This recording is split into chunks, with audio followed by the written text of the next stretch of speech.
Bonjour à toutes et à tous et bienvenue dans notre deuxième séance de cours sur les nombres complexes.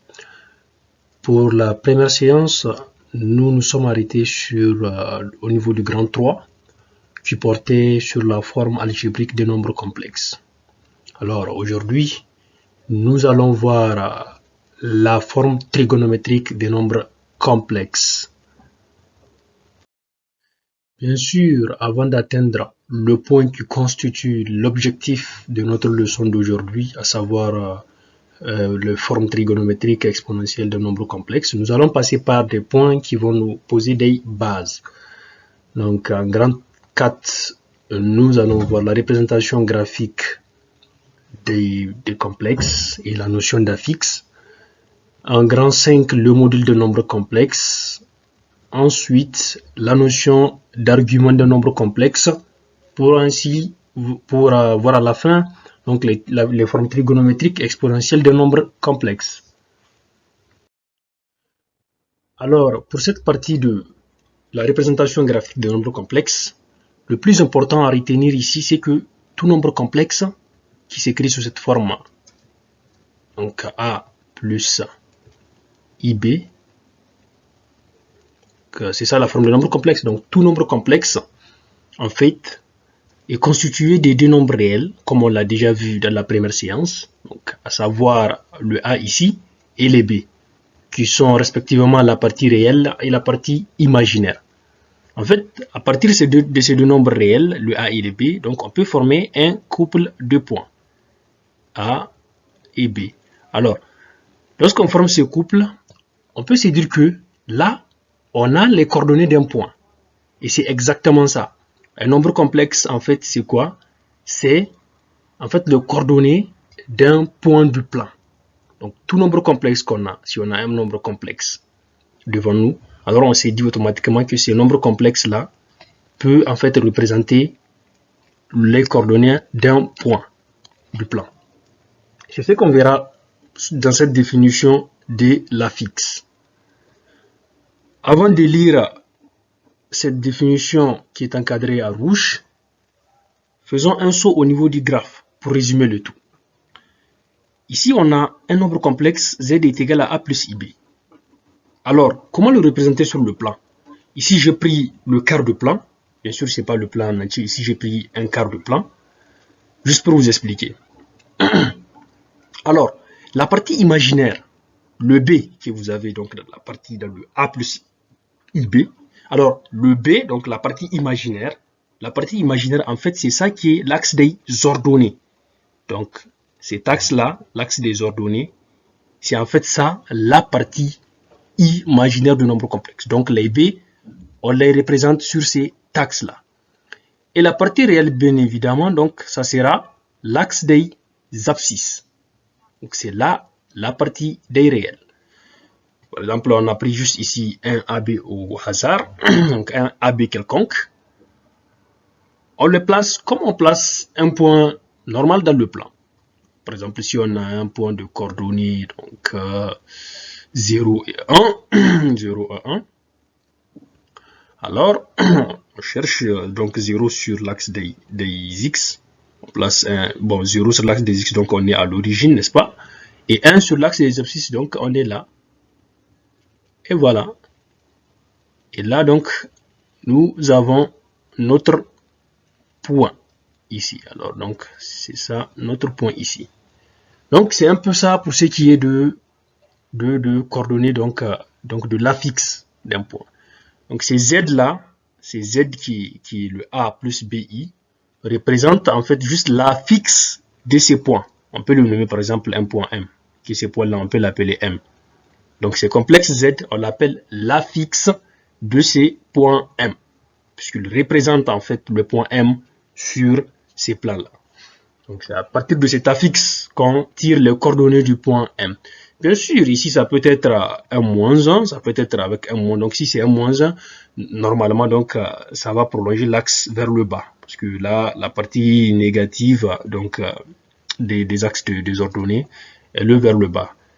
Aussi celle des axes des abscisses, donc vers la gauche. Donc c'est un peu ça. On trace le plan complet et on place les points. Alors, donc si je reviens pour résumer à travers cette définition et lire ce qui est déjà écrit ici. Alors, au point M de coordonnées AB, on peut associer le nombre complexe Z égale à A plus IB. On dit que Z égale à A plus IB est l'affixe de point M.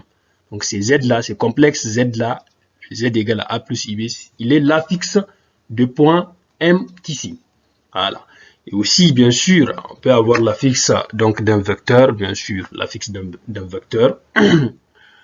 Tout comme aussi, donc, lorsqu'on repère un point ou un vecteur par son affixe dans un repère orthonormal direct, on dit qu'on se place dans un plan complexe. Donc là, on est dans un plan complexe. On est dans un plan complexe. Voilà. D'importantes propriétés concernant cette notion d'affixe sont à retenir, à maîtriser, à prendre par cœur. Je cite, si M, donc si M a pour affixe Z égale à A plus IB et M' a pour affixe Z' égale à A' plus IB, avec bien sûr les A, B, A' et B' des réels, alors, première propriété, le vecteur M' a pour affixe Z moins Z égale à A' moins A plus B' moins BI. Donc c'est ça l'affixe du vecteur M'. C'est un peu comme l'affixe en fait, ou bien je dirais quand on calcule les coordonnées d'un vecteur, connaissant les coordonnées des points qui constituent ces vecteurs. Je prends un exemple. Supposons qu'on a un vecteur, donc le vecteur, on a plutôt, excusez-moi, un point M, donc qui est de coordonnées, je prends 0, 4, donc qui est de coordonnées 0, 4, et un point, donc le point M', qui est de coordonnées, donc je dirais 1 et 3. Alors, lorsqu'on demande de calculer les coordonnées donc du vecteur M', donc normalement, alors les coordonnées du vecteur M', alors normalement ce qu'on fait, c'est on prend donc le coordonnée donc de ce point au niveau des x moins la coordonnée au niveau des x donc du point M. Même chose pour l'ordonnée. Donc, ce qui va nous donner ici, on va faire donc 1 moins donc 0. Et ici, 3 moins 4. Et voilà. Et on écrit les résultats, c'est ça le coordonnées du point. C'est la même chose pour l'affixe. C'est la même logique pour l'affixe. Déjà, on sait que le point M a pour affixe Z et le point M' a pour affixe Z'. Alors, l'affixe du vecteur, c'est Z' moins Z. Voilà, c'est la même logique. Pour donc la deuxième propriété, OM, donc la distance, appelée aussi la norme, donc la norme du vecteur OM, alors c'est la racine carrée de A carré plus B carré, donc la norme d'un vecteur. C'est qu'on sait déjà dans un plan. Et c'est pareil pour si on prend OM, donc on peut prendre la distance OM'. Donc pour la distance OM', ça sera pareil, mais juste ici, donc on prend les coordonnées donc du point M', qui seront donc ici A', n'est-ce pas, et ici B'. Voilà, c'est ça. Donc c'est la même chose. Pour donc la distance du point M', n'est-ce pas, distance du point du vecteur donc M', donc la distance entre le point M', alors ça sera A' moins A au carré plus B' moins B au carré sous la racine. Bien sûr, c'est directement tiré de ça. On voit directement au niveau de l'affixe. Parce que voilà, les coordonnées de ces vecteurs sont là, bien visibles au niveau de l'affixe. Donc c'est A' moins A au niveau des X et B' moins B au niveau des Y. Donc voilà, donc directement, on calcule la distance. Ainsi donc, c'est ça. Alors, pour les milieux I, du segment M1', il a pour affixe Z plus Z' sur D. Le milieu a pour affixe Z I égale à Z plus Z' sur 2. Donc c'est la somme des deux affixes qu'on divise par 2. C'est ça l'affixe du milieu donc, de ce segment-là M1'. Si V, le vecteur V a pour affixe Z, et un autre vecteur V' a pour affixe Z', alors la somme des deux vecteurs a pour affixe donc la somme des affixes. Très important à retenir.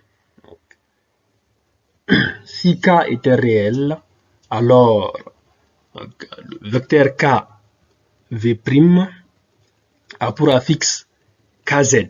On multiplie l'affixe du vecteur par le réel, donc le réel K, pour trouver l'affixe du vecteur KV. Si cela est bien saisi, nous allons avancer au grand 5, qui porte sur le module de nombre complexe. Alors, cette notion de module de nombre complexe, ça sera juste un petit prolongement de ce que vous avez vu ici concernant cette propriété, donc des distances. C'est une forme de distance. Alors, définition. Soit le nombre complexe Z de la forme algébrique A plus IB, et soit M le point d'affixe Z. Donc, on reprend toujours cette notion d'affixe. On appelle module de Z, le module de Z, c'est l'affixe du point M, le nombre réel positif R qui est égal à OM, donc la distance OM entre l'origine et le point M, et c'est égal à la racine carrée de A au carré plus B au carré. Tout comme ici, c'est rien d'autre qu'une distance, c'est ça le module. Le module des nombres complexes, on le note avec ce symbole de valeur absolue, et on met le complexe à l'intérieur. Le module, on lit ça module de Z. On écrit ça comme ça. Donc, module de Z. Et c'est calcule ainsi. A carré, la racine carrée de A carré plus B au carré. Donc, si on a un complexe A, donc bon, je prends un exemple concret. Je prends 3, je dirais 3 plus I, donc ici j'ai 3 plus I, je repère directement, je repère donc mon A et mon B, donc mon A qui est ici 3 et le B ici qui est 1. Donc directement pour calculer en fait le module de ce complexe, directement on écrit que son module c'est égal à, donc je le mets en module, son module c'est égal à, donc ça sera 3 au carré qui est notre A, n'est-ce pas, plus 1 au carré qui est égal à 1. Donc ça nous donne donc 3 au carré qui est égal à 9, donc plus le 1 au carré qui est 1, ça fait racine de 10. Alors, voilà, c'est ça notre module. Donc, le module de ce complexe vaut racine de 10. C'est ça le module de nombre complexe. Nous continuons avec ces exemples rapides. Donc, pour le Z1, donc calculer les modules de chacun des nombres complexes. Pour le Z1, donc le module de Z1 est égal à le module de 3 plus 4i. C'est la racine carrée de A au carré, le A qui est 3 ici, donc 3 au carré, plus le 4 au carré qui est ici notre B, donc c'est égal à la racine carrée de 9 plus 16, qui est égal à la racine de 25, qui vaut 5. Pour le Z2 également, donc 1 carré plus moins 1 au carré, qui fait racine de 1 plus, racine carrée de 1 plus 1, donc c'est égal à racine de 2. Même chose donc pour le Z3 aussi. Alors, il y a d'importantes propriétés à retenir aussi concernant ce calcul de module. On n'a pas toujours cette forme algébrique directe. Parfois, on a des fractions, des facteurs, tout et tout. Donc, il y a des propriétés qui vont nous faciliter en fait ces calculs-là lorsqu'on a affaire à des fractions ou bien des inverses, donc je sais pas, des conjugués ou bien donc des facteurs de multiplication. Donc, notre première propriété est très importante. C'est module de z égale à 0. C'est équivalent à dire que z égale à 0. Les modules de z égale à 0, c'est équivalent à dire que z égale à 0. Cette propriété est très très importante. Surtout, nous allons voir ça, Inch'Allah, dans peut-être la 3e séance, au niveau de notion des ensembles de points. Ouais. Lorsqu'on pose ces genres d'équations-là, c'est très très important. C'est à retenir. Donc, lorsqu'un module est nul, forcément, ça veut dire que ce nombre complexe-là, il est nul aussi. Donc, c'est ça. La deuxième propriété, le module de z fois z', donc si on a deux complexes z et z', le module de produit, c'est le produit des modules.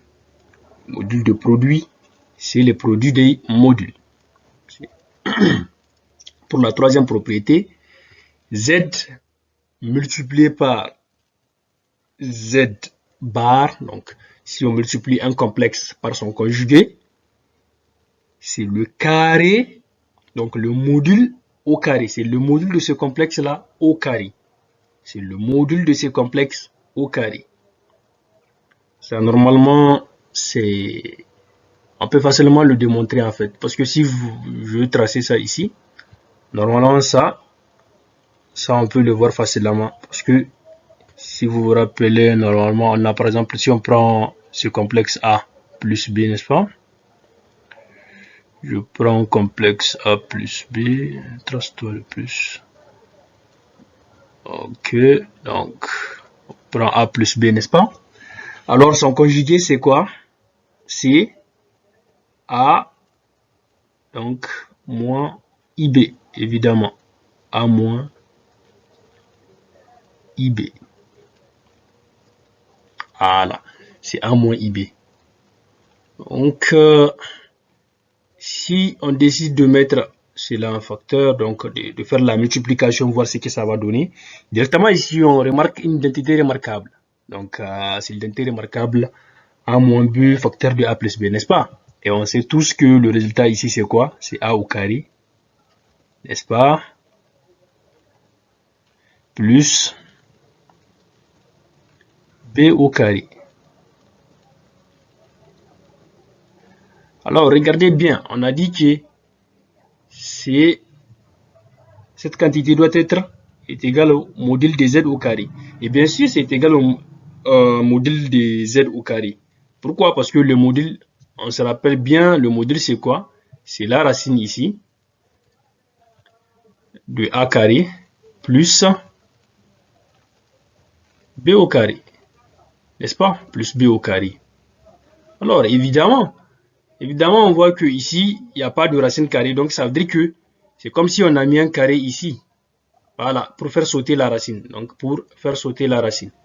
Du coup, c'est ça, en fait, la preuve. Voilà, c'est pourquoi on dit, quand on multiplie un complexe par son conjugué, donc c'est comme si on élève le module au carré. Vous voyez bien la preuve. Donc, c'est ça. Ça vient de là. Alors, pour cette propriété qui est la quatrième, je pense, donc, le module de moins z, c'est la même chose que le module de z. Donc, mettre un moins au niveau de z, donc, accompagner le z par un moins au devant. Donc, lorsqu'on passe au module, ça reste toujours la même chose. On aura le même résultat. Ça aussi, ça peut se voir donc, directement. Parce que vous voyez bien ici, pour le module, les a et les b sont élevés au carré. Donc, même en mettant un moins, on va élever au carré. Donc, le moins va devenir plus. Et ça revient à la même chose. J'espère que c'est vu. Pour notre cinquième propriété, si z' est différent de 0, si z' est différent de 0, alors le module de 1 sur z', c'est égal à 1 sur le module de z'. Et z sur z', donc le module de z sur z', c'est juste donc le module de z sur le module de z'. On partage le module en haut et en bas. Et aussi, donc, il y a cette propriété qui est là. Le module de z bar, c'est la même chose que le module de z. Un nombre complexe a le même module que son conjugué. Le conjugué de ce nombre-là, ils ont le même donc module. Et à cette propriété que vous pouvez aussi reconnaître si vous vous rappelez de l'inégalité triangulaire au niveau de la valeur absolue. Donc c'est un peu pareil, c'est la même chose ici. Donc le module d'un nombre complexe z plus un autre nombre complexe z', il est inférieur ou égal à module de z plus le module de z'. L'inégalité triangulaire. L'inégalité triangulaire, normalement, ça doit vous dire quelque chose. On a la même inégalité au niveau de la valeur absolue. Ce qu'on voit au niveau aussi de la valeur absolue. Bon, bien que ça s'utilise rarement, ça s'utilise rarement. Et pour terminer, donc cette propriété, la dernière, si z est différent de 0, alors 1 sur z, donc 1 sur z, c'est quoi? C'est égal à z bar sur le module de z au carré. 1 sur z bar, 1 sur z, excusez-moi, c'est égal à z bar sur le module de z au carré. Ces propriétés sont très importantes. Ça aide beaucoup dans les calculs. Lorsqu'on connaît ces propriétés, facilement on va alléger ces calculs. Au contraire, si on ne les maîtrise pas, on ne les connaît pas, on sera toujours à faire des détails inutiles pour recommencer toujours et reconstituer la piste, toujours refaire les calculs. Et ce qui est vraiment important dans ce chapitre de nombres complexes, c'est la maîtrise des calculs et des astuces pour ne pas trop détailler ces calculs. Voilà. Faire les calculs le plus simplement possible, utiliser des propriétés lorsque c'est possible pour alléger les calculs, rendre donc facile et aussi éviter les erreurs. Pour cela, ces propriétés sont vraiment très importantes à maîtriser et surtout à mettre en pratique.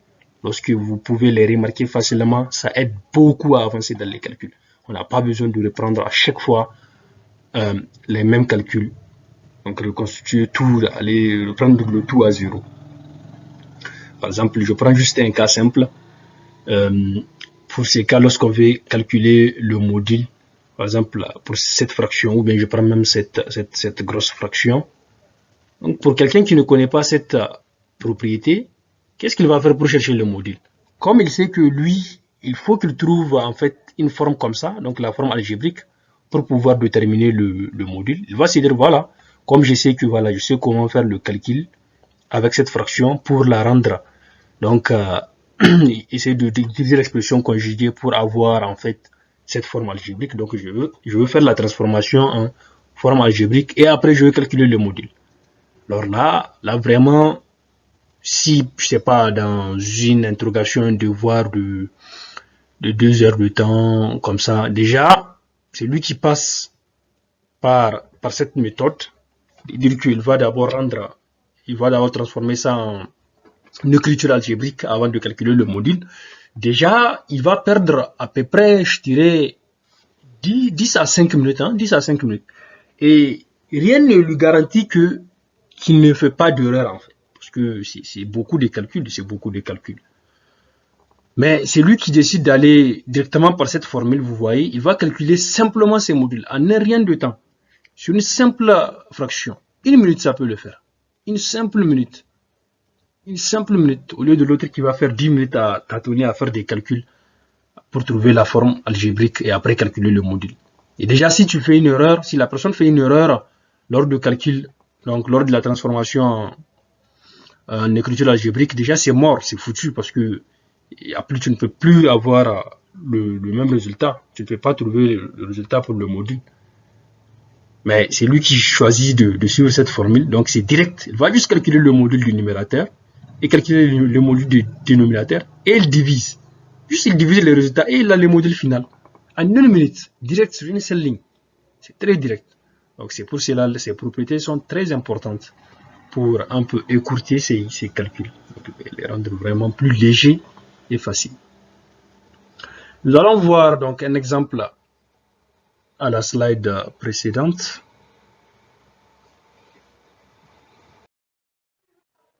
Alors, place aux exemples. Nous allons nous concentrer sur cet exemple dont j'ai essayé d'introduire donc précédemment. Alors, on veut calculer le module donc de ces complexes-là. On est ici. Voilà, on est là. Alors, vous voyez comment ça s'est passé. Donc, c'était direct. On a appliqué la propriété qu'on a vue précédemment. Donc, le module de 7-35i sur 3 moins 2i, c'est égal à module de 7 moins 35i sur module de 3 moins 2i. Et bien sûr, ici, on peut mettre le 7 en facteur, n'est-ce pas? Ici, voilà. Ces passages, vous voyez bien que ces passages, on a appliqué la propriété qu'on a vue précédemment. Donc, on a appliqué cette propriété. Je la rappelle. Z sur Z', lorsqu'on a Z sur Z', bien sûr, avec ces Z' là qui soient différents de 0. Alors, le module, c'est quoi? C'est module de Z, n'est-ce pas? Sur le module de Z'. Et voilà. Donc, c'est ça qu'on a appliqué. Donc, c'est le passage de là à là. Alors, ici, bien sûr, on voit très bien qu'on peut mettre 7 en facteur, parce que ici, en mettant 7 en facteur, ça va encore simplifier les calculs. On aura donc 1 moins 5i, donc module de 1 moins 5i. Et ici, voilà, module de D7. Et donc, ici en bas, on a racine, donc module de 3 moins 10i. Ce qui nous fait par la suite, donc le module de 7, bien sûr c'est 7, qui nous fait donc racine de 1 carré plus moins 5, qui est notre partie imaginaire, au carré, sur la racine carrée de 3 au carré, plus moins 2 au carré. Donc ça fait 7 racine de 26 sur racine de 13. Pour simplifier, ça fait donc 7 fois donc racine de 2 fois racine de 13, parce que 26 c'est 2 fois 13, donc racine de 2 fois racine de 13 sur racine de 13, ce qui fait donc au final en simplifiant par les racines de 13, on a enfin cette racine de 2. Donc imaginez si quelqu'un voulait faire autrement. Donc il va certainement dire, je vais passer par d'abord rendre cette écriture sous forme algébrique, ce qui est vraiment pas nécessaire. Il va forcément donc arranger cette écriture pour la rendre sous forme algébrique. Donc A plus IB, A plus IB, A plus IB. Et après, il va calculer le module de ces A plus IB là, ce qui est vraiment très long. Donc, mieux vaut dans ce genre de cas-là, penser aux propriétés. Pour les deux autres exemples, vous pouvez les voir. Donc, pour cet exemple et celui-là, aussi, ce sont les propriétés qu'on a appliquées. Ici, par exemple, c'est la propriété de multiplication des modules. Donc, le produit des modules, n'est-ce pas? C'est donc le module du produit, n'est-ce pas? Donc, c'est égal au produit des modules. C'est ça, cette propriété qui a été appliquée là. Et aussi, ici, pour le troisième exemple, c'est toujours donc la propriété qu'on a appliquée au niveau des D aussi qui s'est appliquée. Et en même temps, au niveau du numérateur aussi, il y a la propriété de multiplication. Donc ici, c'est l'application des deux propriétés en même temps. Voilà, c'est un peu ça. Vous voyez un peu l'utilité de ces propriétés. Elles sont très importantes donc à connaître. Passons maintenant à la notion d'argument d'un nombre complexe.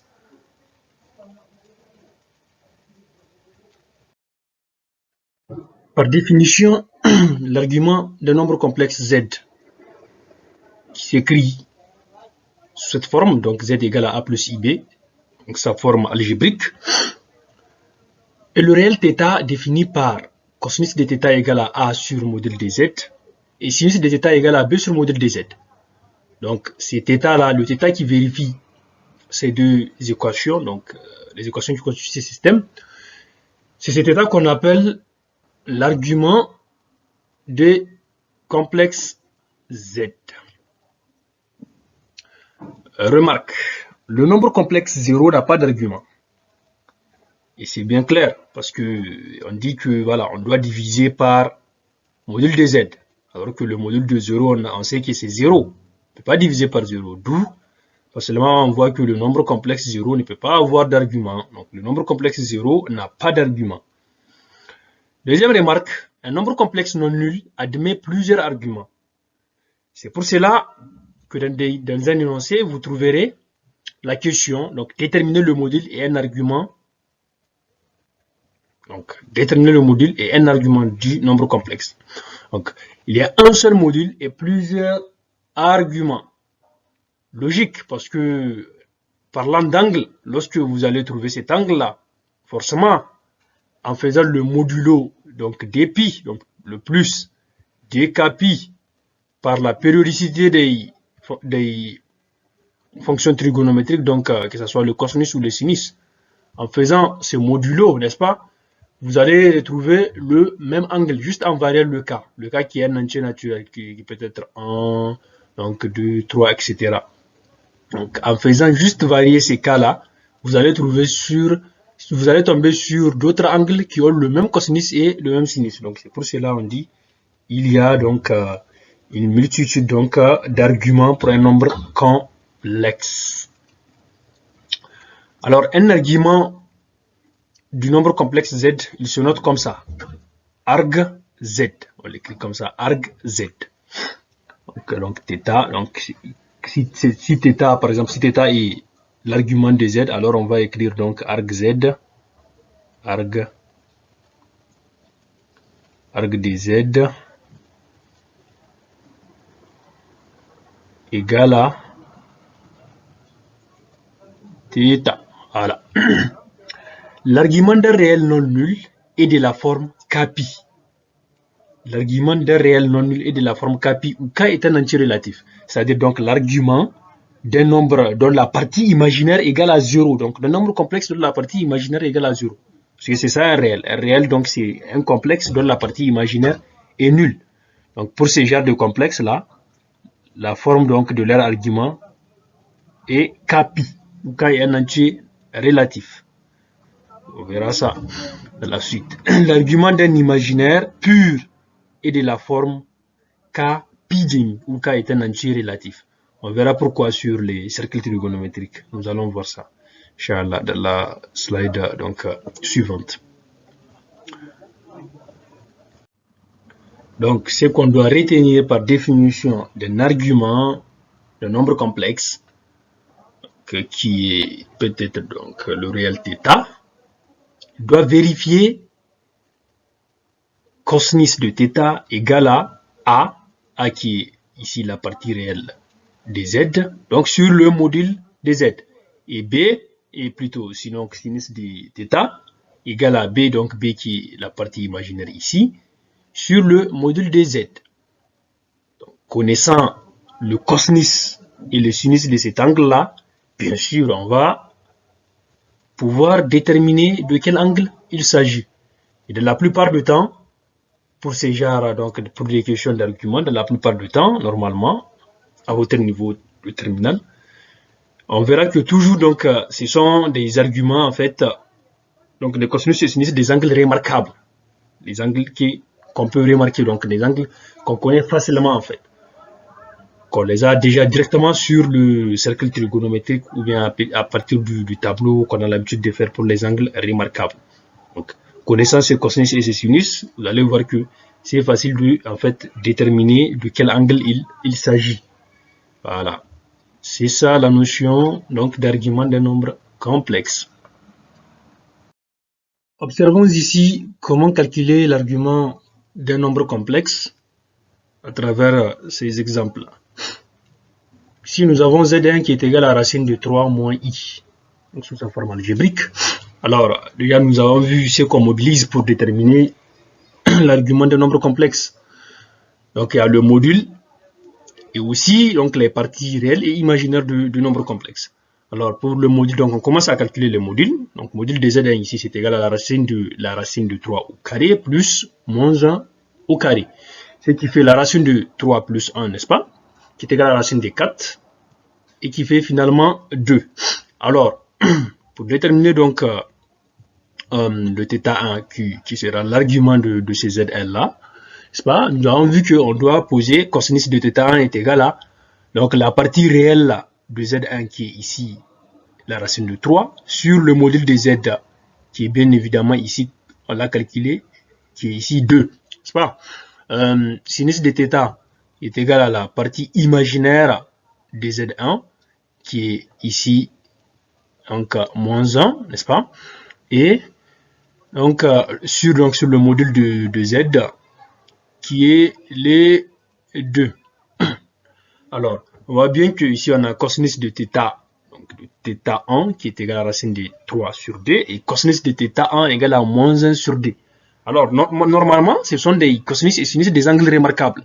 On se demande quel est alors cet angle-là, c'est quel angle le θ1? Bien sûr, il y a une multitude d'angles en fait dont le cosinus est égal à la racine de 3 sur 2 et sinus de θ1 égal à moins 1 sur 2. Mais on va rester sur donc dans la mesure principale. On ne va pas dépasser donc ces cercles-là en fait trigonométriques donc pour donc des angles qui sont entre 0 et 180. Comme je vous ai dit, les angles remarquables. Donc on prend en fait le premier dans cet intervalle. Donc de 0,180, ça peut être donc aussi de moins donc 180 à 0. Donc les pi moins pi en fait. Voilà. Là le pi plus ou moins pi, donc le plus ou moins pi là. Donc le plus ou moins pi. On reste donc dans ce cercle-là en fait trigonométrique. Alors, l'angle qui correspond à qui a ces cosinus et sinus donc, sur le cercle trigonométrique, c'est bien sûr le moins pi sur 6. Le moins pi sur 6 qui correspond à 30 degrés. Ça correspond à 30 degrés.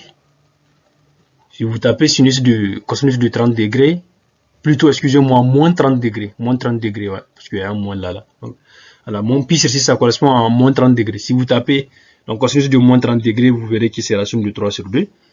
Et le sinus de donc moins 30 degrés, c'est moins 1,5. Voilà, donc c'est un peu ça. Nous allons voir donc les cercles trigonométriques pour les angles remarquables. Il faudra que vous ayez ça toujours donc à côté de vous, un peu.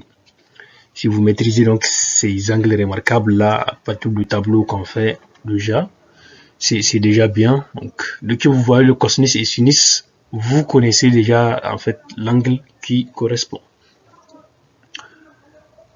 Pour ZD, c'est pareil pour ZD. On fait la même chose, donc on a calculé ici le module, ça donne 4. On pose les mêmes équations, donc la partie réelle sur 4, n'est-ce pas? La partie réelle sur 4 qui est le module, donc ça donne moins racine de 3 sur 2. Et les sinus, donc c'est 2 sur 4, c'est égal à 1,5. Et là aussi,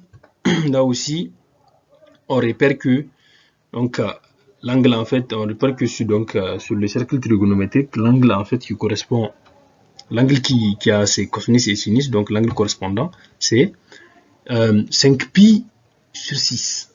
Le 5pi sur 6, je pense bien que ça doit faire donc 150 degrés en degrés. Lorsque vous allez taper ça, cosinus sinus, donc vous allez trouver que donc c'est ça, le moins rationnel de 3 sur d est 1,5. Pour les Z3, c'est pareil. Pour les Z3, on calcule le module donc qui donne 4. On passe aux équations. Donc là, on a le cosinus de θ3 qui est égal à 0 et sinus de θ3 qui est égal à 1. Et là, voilà, là c'est direct. Le cosinus de l'angle c'est 0 et sinus 1. Donc ça, on sait directement, on sait que c'est pi demi, donc qui équivaut à 90 degrés. Et voilà comment on détermine en fait donc l'argument d'un nombre complexe.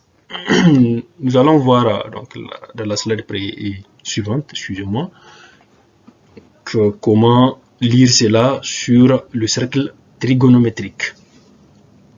Et bien sûr aussi, il y a des propriétés sur les arguments aussi, parce qu'on n'a pas toujours la forme, cette forme-là, la forme algébrique. On n'a pas toujours cette forme-là. Parfois, il y a des transformations, donc on a des fractions et tout, et c'est pas évident de revenir toujours, de dire qu'il faut qu'on revienne à la forme algébrique pour faire les calculs. Non. Donc, il y a des propriétés qui vont nous permettre de simplifier les calculs. Donc, de passer directement au calcul d'arguments sans se casser la tête à chercher toujours la forme donc, algébrique des nombres. On verra ça. Concernant ces propriétés, pour tout z et z' non nul, on a argument de moins z, c'est égal à pi plus argument de z modulo de pi. Argument de z bar, donc le conjugué de z, c'est égal à moins argument de z modulo de pi. Argument de produit, donc z fois z', c'est égal à la somme des arguments. Donc argument de z plus argument de z'.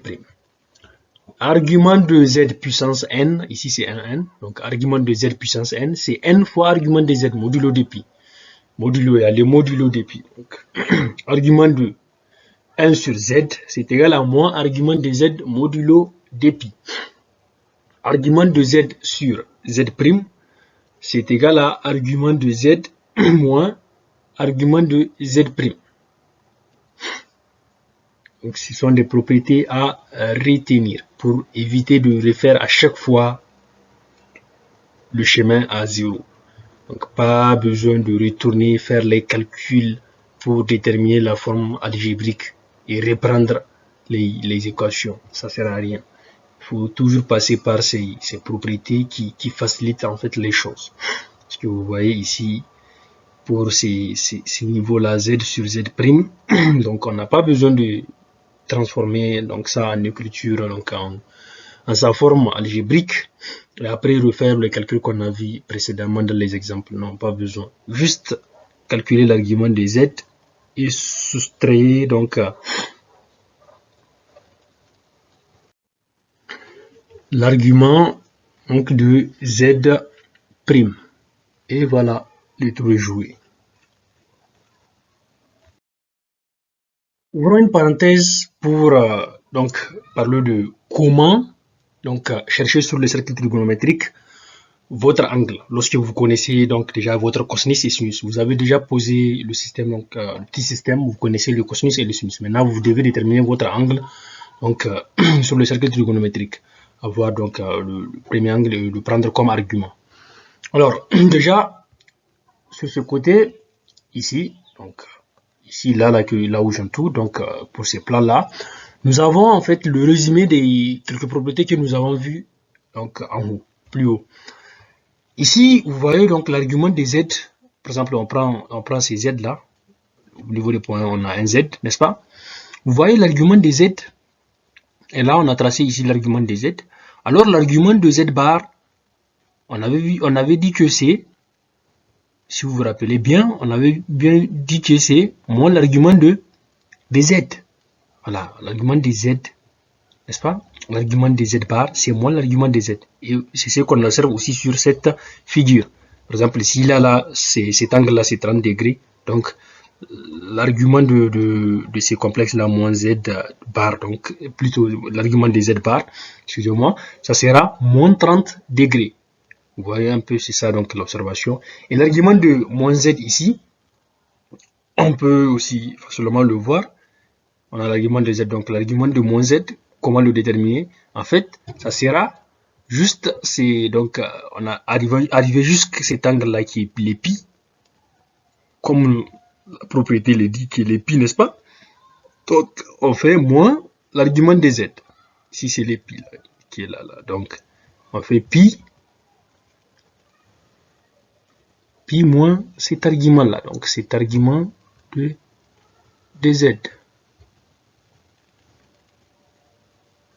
Ah, j'espère que c'est clair parce que là, on voit que de là à là, donc de là à là, c'est pi, n'est-ce pas? Et ici, on a déjà l'argument de z. Et ici, on a l'argument de moins z, n'est-ce pas?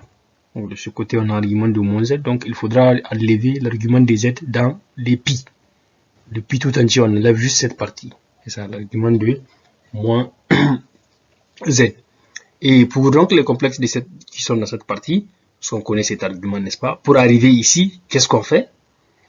Vous voyez ici, on a dépassé les pi, n'est-ce pas? On a dépassé les pi. Mais sans oublier que cet angle-là et c'est celui-ci, donc l'argument de z, par correspondance d'angle, c'est la même chose. Donc si là c'est 30 degrés, ici aussi c'est 30 degrés. Alors, donc là, pour arriver à cet angle-là, donc pour déterminer l'angle de ce complexe, il y en a un complexe ici, donc pour déterminer l'angle de ce complexe-là, qu'est-ce qu'on fait?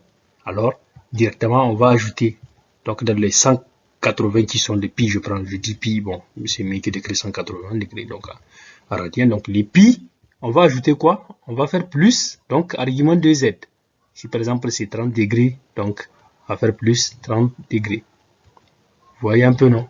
Donc à partir de l'argument de z, c'est qu'on peut déterminer, tout ce qu'on peut déterminer. Si on a cet argument-là, on peut connaître celui-là, celui-ci et celui-là. Ok, maintenant, on a, supposons que voilà, maintenant pour la lecture sur les cercles trigonométriques, et bien ici, on a notre cosinus et notre sinus. Donc la lecture sur les cercles trigonométriques, c'est que cet axe des ordonnées, c'est pour les sinus. Donc les sinus sont ici. Et bien sûr, donc sur l'axe des abscisses, on a les cosinus. Supposons que pour notre premier exemple, si vous vous rappelez bien, on avait eu le cosinus qui est égal à moins racine de 3 sur d, n'est-ce pas? Et pour le sinus, c'était, plutôt, excusez-moi, pour le cosinus, c'était racine de 3 sur d. Donc je fasse ça. Je fasse le moins. Et pour le sinus, c'était moins 1 sur d.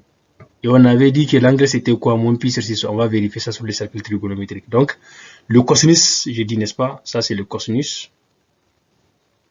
Ça, c'est les sinus.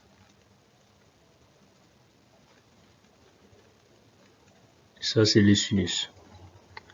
N'est-ce pas? Ok. Donc, pour ce cosinus qui vaut racine de 3 sur 2, on va aller chercher où est-ce qu'on a donc cosinus racine de 3 sur 2. Donc, sur l'axe des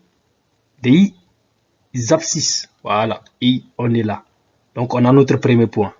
C'est place là, en attendant. Donc, on est là. Et notre sinus, c'est moins 1,5. Maintenant, on va chercher notre sinus qui est moins 1,5. Donc, on va essayer de le trouver ici.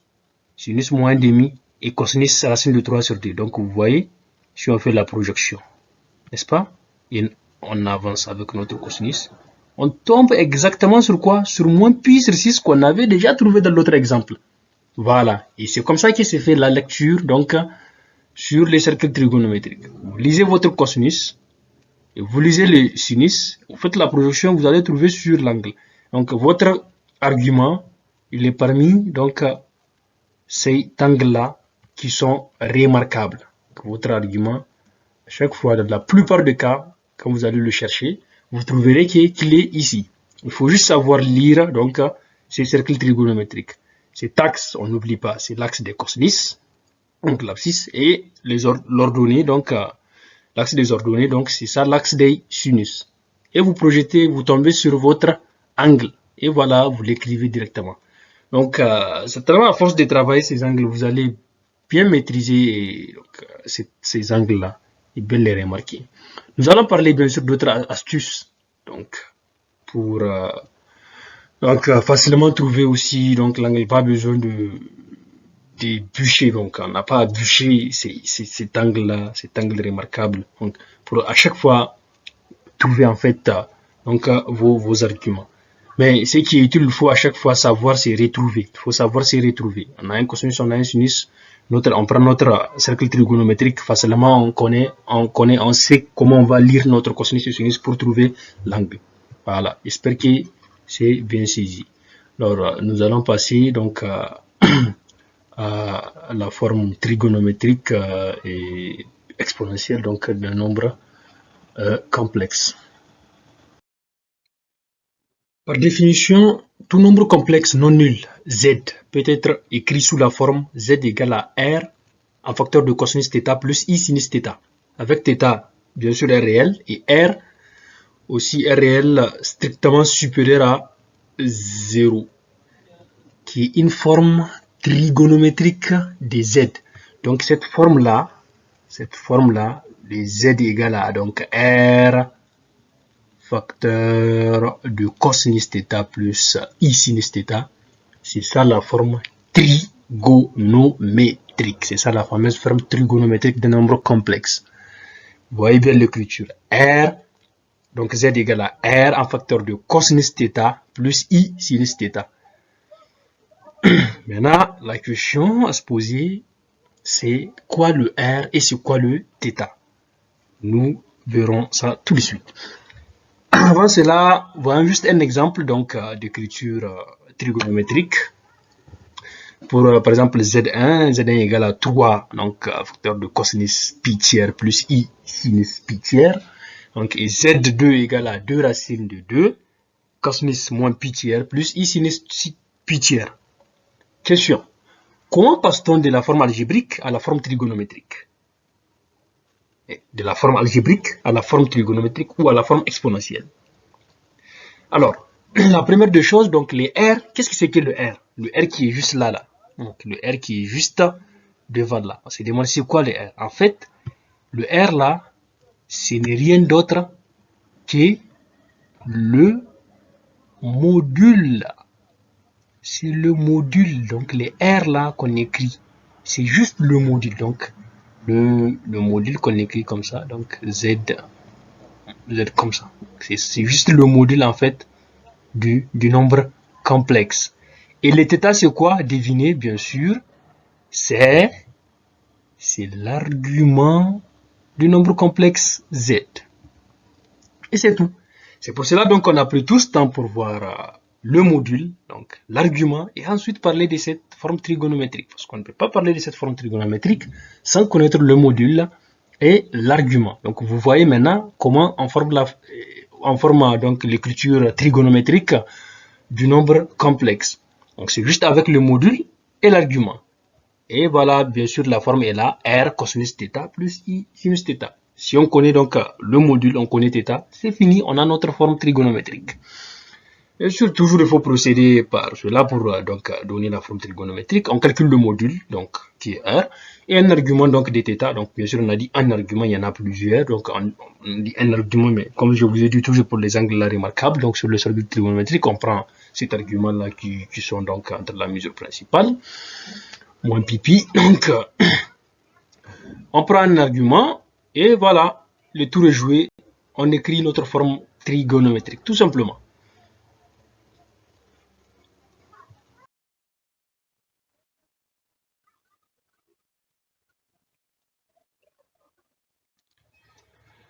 Pour l'écriture exponentielle aussi, c'est presque donc rien si on a la forme trigonométrique. Donc c'est juste voilà aussi, c'est une écriture qui passe très vite.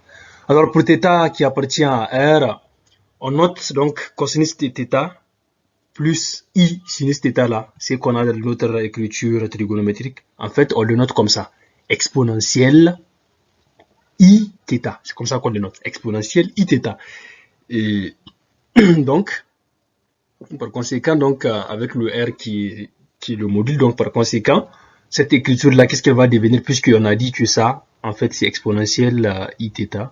Donc, puisqu'on a dit que ça c'est exponentielle I θ, c'est pas exponentielle I θ. Donc notre écriture, là, elle devient tout simplement ça, R exponentielle I θ. Et c'est pour cela on l'appelle la forme exponentielle, donc ou notation exponentielle donc du nombre complexe, tout simplement. Donc c'est vraiment un passage direct de cette forme trigonométrique à donc cette forme exponentielle. Donc c'est très direct en fait. C'est ça la forme exponentielle d'un nombre complexe. On verra par la suite, je pense, de la troisième séance, Inch'Allah, l'importance de cette en fait forme exponentielle. Elle simplifie les calculs. Elle simplifie les calculs. Beaucoup même. Elle simplifie les calculs. Donc, très important. Et on verra aussi, juste dans la slide qui va suivre, quelques propriétés sur cette forme donc exponentielle. Lorsque vous décidez de partir avec, de faire vos calculs avec cette forme exponentielle, on verra bien quelles sont les propriétés qu'on peut utiliser en fait pour toujours donc simplifier les tâches, donc les calculs, tout et tout. C'est très important. Alors un exemple de passage donc de la forme algébrique à la forme trigonométrique, ensuite à la forme exponentielle. Alors ici on a notre forme algébrique, donc racine de 3 moins 3i. Alors pour avoir notre forme trigonométrique, bien sûr, toujours on va commencer par calculer le module. Voilà. Ici, tac, tac, tac, ça fait 2 racines de 3. Ensuite, on va chercher un argument. Bien sûr, on pose toujours cos de θ égale à la partie donc réelle qui est racine de 3 sur le module qui est des racines de 3, ça fait 1 demi. Et le sinus θ c'est égal à moins 3 sur 2 racines de 3, c'est égal à moins racine de 3 sur 2. Et bien sûr, donc les θ ici par identification, lorsque vous allez regarder sur le cercle trigonométrique, ça correspond à moins pi tiers. Et voilà, on a notre argument, on a notre module, donc directement on écrit notre forme trigonométrique. Le module, bien sûr, il est là, donc les R2 racine de 3. Un facteur de cosinus, donc moins pi tiers, plus I sinus moins pi tiers, qui est notre argument. Et bien sûr, pour passer de cette forme trigonométrique à la forme exponentielle, vite fait, tic, on remplace juste ça, donc exponentielle moins I pi tiers. Donc notre angle qui est là, moins pi tiers et les I. Voilà. Et c'est ça, notre forme donc algébrique. On passe à la forme trigonométrique, ensuite la forme exponentielle. Et pour finir, voyons ces propriétés donc lorsqu'on décide d'utiliser en fait l'écriture exponentielle. Donc il y a quelques propriétés qui facilitent aussi les calculs. Donc ces propriétés sont utiles à savoir lorsqu'on utilise la notation exponentielle. Alors, si on a donc un nombre complexe, c'est un complexe ici, n'est-ce pas, en notation exponentielle, multiplié par un autre complexe en notation exponentielle. Alors, donc directement, en notation exponentielle, donc pour avoir l'écriture finale en notation exponentielle de ces complexes, donc de cette multiplication, il suffit juste donc d'ajouter, donc d'écrire donc une notation complexe maintenant en additionnant les deux arguments, donc les arguments des deux complexes. Aussi donc pour exponentielle I θ n, donc I θ donc exposant n, donc il suffit de multiplier θ par n. Le n bien sûr c'est un entier relatif. 1 sur exponentielle I θ, donc c'est exponentielle I moins θ. Et exponentielle I θ bar, donc le conjugé d'exponentielle I θ, c'est bien sûr exponentielle moins I θ. Et exponentielle I θ sur exponentielle I θ, donc c'est l'exponentielle I θ prime, c'est égal à exponentielle I θ. Donc là, ça sera donc moins exponentielle I θ moins θ prime. Donc là, c'est la différence. Et moins exponentielle I θ, c'est égal à exponentielle I, donc θ plus pi. C'est utile à savoir. Nous allons voir l'application en fait de ces propriétés lorsque nous allons voir dans la troisième séance, Inch'Allah, la formule de Moivre et quelques simplifications. Donc là, nous allons voir l'utilité de cette forme, donc je dirais exponentielle. Alors, donc nous sommes à la fin de ce cours. Donc pour toutes vos questions, remarques, veuillez laisser un commentaire. J'essaierai de vous répondre, Inch'Allah. À plus et merci pour votre attention.